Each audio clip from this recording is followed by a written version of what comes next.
네, 화면 공유되고 있죠?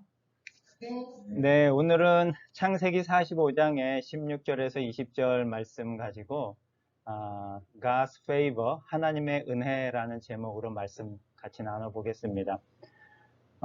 여기서 그 제목에 favor라는 말을 영어 단어를 사용했는데 우리나라 말로는 뭐 적절하게 이렇게 번역된 것이 없는데 대체로 은혜라고, 하나님의 은혜라고 이렇게 번역을 합니다. 그런데 은혜의 두 가지 경우가 있는데, 하나는 죄를 지었거나 잘못을 했을 때 그것을 용서해 줘서 그것을 은혜라고 부르는 경우가 하나가 있고, 또 한 가지 경우는 favor라는 뜻이 쓰이는 곳인데, 보기에 좋았고 기쁘고 즐거워서 그냥 보기만 해도 좋아서 그 축복을, 또 하늘의 복을 이렇게 베풀어 주는 것을 또 하나님의 은혜라고 합니다. 그래서 오늘 이 favor라는 경우에는 하나님이 보시기에 좋았고 기뻐서 그냥 즐거운 마음으로 하나님이 복을 더해 주시는 그러한 경우에 대해서 오늘 본문을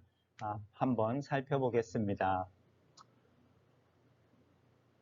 오늘 본문을 제가 읽어 드리겠습니다. 16절부터 20절까지입니다. 요셉의 형제들이 왔다는 소문이 바로의 궁전에 전해지자 왕과 신하들이 다 기뻐하였다. 그때 바로가 요셉에게 말하였다. 너는 내 형들에게 식량을 싣고 가나안 땅에 돌아가서 내 아버지와 가족을 데려오라고 하라. 내가 그들에게 이집트에서 제일 좋은 땅을 주겠다. 그들은 가장 좋은 농산물을 먹고 살 것이다. 또 너는 그들에게 이집트에서 수레를 가지고 가서 그들의 처자들과 아버지를 태워서 데려오라고 하라. 그들이 가져오지 못하는 물건에 대해서는 염려할 필요가 없다. 이집트의 제일 좋은 것이 다 그들의 것이 될 것이다. 오늘 본문의 말씀은요, 요셉이 형들에게 자기의 정체를 밝힌 이후에 그 소식이 바로의 궁전에 전해졌고, 바로 왕과 신하들이 다 기뻐하고, 그 바로 왕이 요셉을 불러서 그 형제들에게 식량을 싣고 가나안에 들어가서 아버지와 가족을 데려오고, 그리고 가장 좋은 농산물을 너희가 이집트에 오면 먹을 것이고, 또 이집트에서 수레를 가지고 가서 가족들과 아버지를 태워서 데려오너라 라고 하는 그런 바로의 명령이 오늘 본문 가운데 있습니다. 이 내용을 갖고 오늘 한번 살펴볼 텐데, 16절에 보면 오늘 본문을 어떻게 시작하냐면, 요셉의 형제들이 왔다는 소문이 바로의 궁전에 전해지자 왕과 신하들이 다 기뻐하였다라고 시작을 합니다.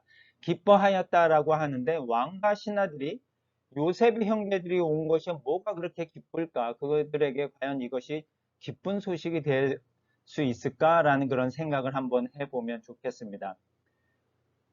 그리고 그 기쁜 소식을 갖고서 바로가 요셉을 불러서 어떻게 말을 하냐면, 내 형들에게 식량을 싣고 가나안 땅에 가서 아버지와 가족을 이곳 이집트로 데려오라고 합니다.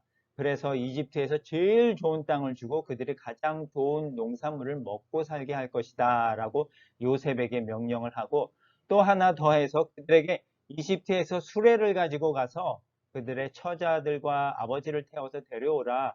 그들이 가져오지 못하는 물건에 대해서는 염려하지 말고 이집트에서 제일 좋은 것이 다 그들의 것이 될 것이다 라고 하면서 바로가 요셉에게, 또 요셉의 형들에게 엄청난 호의와 또는 은혜를 베푸는 그런 오늘 본문의 모습을 볼 수 있습니다.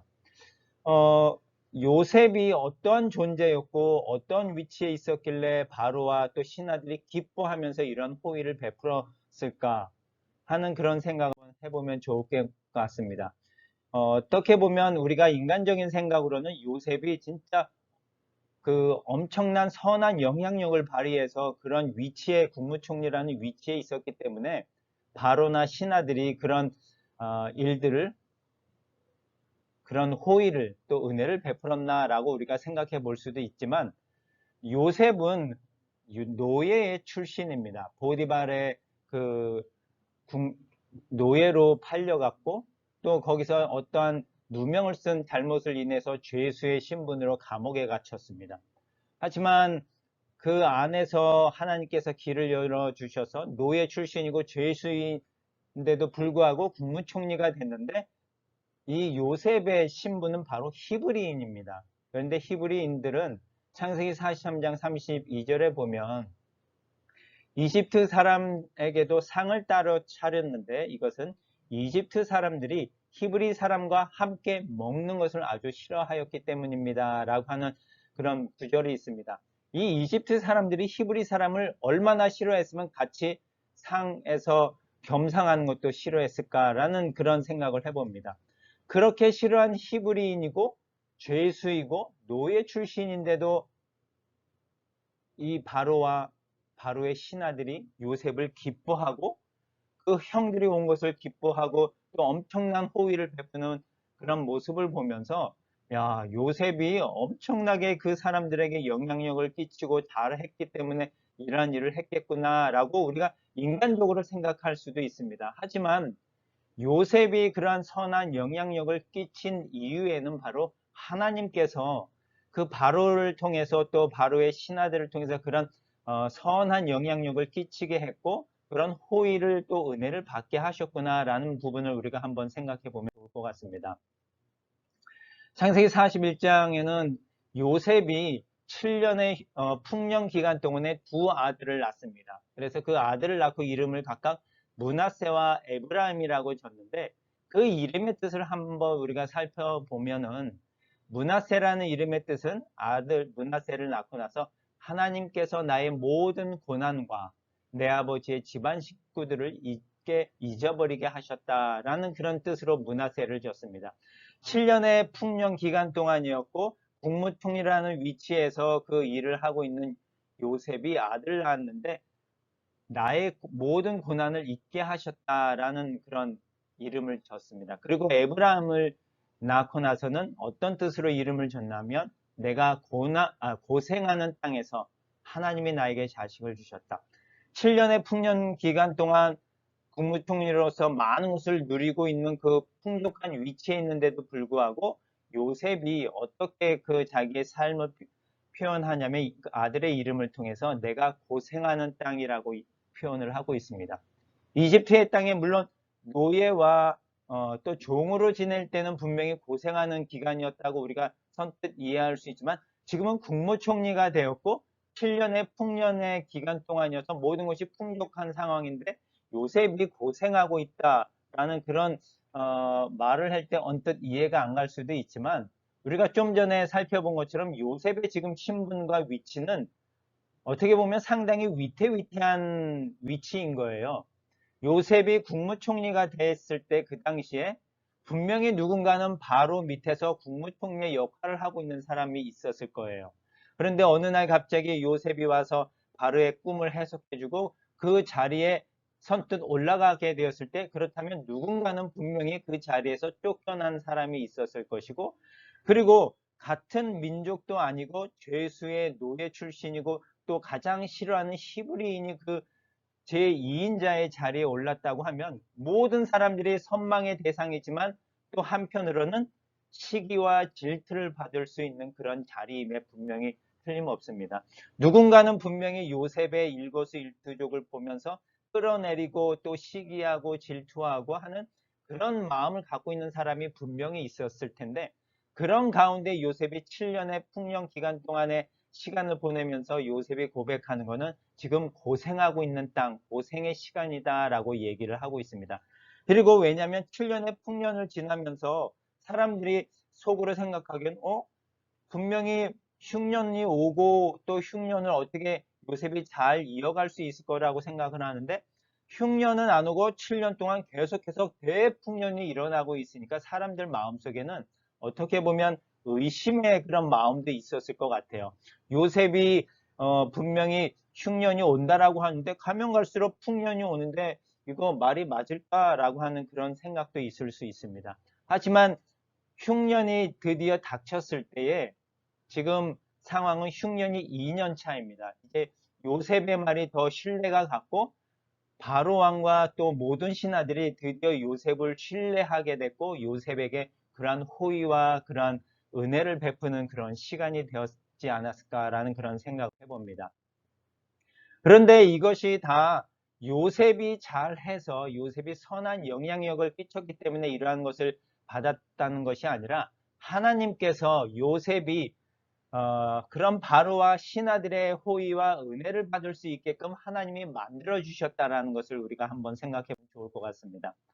45장에 보면 요셉이 이런 고백을 합니다. 하나님께서 나를 형님들보다 먼저 이곳에 보내셨습니다. 하나님이 나를 총리가 되게 하셨습니다. 라고 하는 이런 요셉의 고백을 볼 수 있습니다.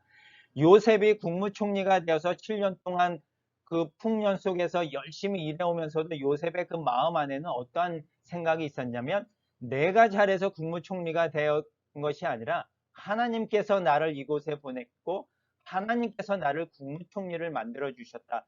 하나님이 나에게 주신 이 자리, 나는 하나님을 위해서 열심히 일한다라는 그런 마음을 갖고 열심히 일하는 요셉의 모습을 우리가 한번 생각해 보았으면 좋을 것 같습니다.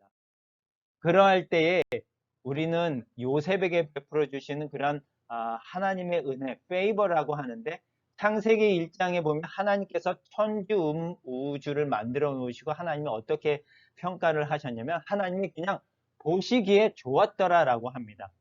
하나님이 보시기에 창조 하신 것을 보고 하나님이 그냥 보기만 해도 좋았더라라고 표현하고 있는데 오늘 요셉을 하나님이 바라봤을 때 바로 이렇지 않았을까 합니다.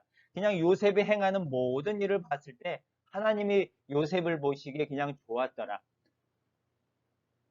엄마가 갓난 아이를 바라보았을 때 그 표정이 아마 이렇지 않았을까 합니다. 갓난 아이, 잠자고 있는 새근새근 웃고 있는 그 아이를 바라보면 그냥 그 마음에 기쁨이 절로 우러나오고 그 마음에 항상 기쁨과 즐거움이 있는 것처럼 하나님께서 천지 우주 만물을 창조하시고 보시기에 좋았더라 하시는 것처럼 요셉을 보시면서 요셉의 행하는 모습을 보면서 하나님이 보시기에 좋았지 않았을까. 그것이 바로 영어로 표현하는 favor라는 그런 뜻입니다. 우리나라 말로는 뭐 적절한 말은 없지만 하나님의 은혜라고 오늘 표현할 수 있는데 하나님이 요셉을 보기에 좋았더라라고 하면서 부어주시는 그 페이버가 바로 국무총리를 만들어 주시고 또 바로나 바로의 신하들이 보기에 오늘 그 형제들이 왔다는 소식만 들어도 기뻐한 것처럼 그냥 보고만 있어도 좋은 거고 보고만 있어도 즐겁고 기쁜 겁니다. 그것이 바로 하나님이 주시는 페이버라고 하는 하나님의 은혜라는 시간 또 기쁨 가운데 살아가는 저와 여러분이 되었으면 좋겠습니다. 감사합니다. 잘 뵙겠습니다. 네.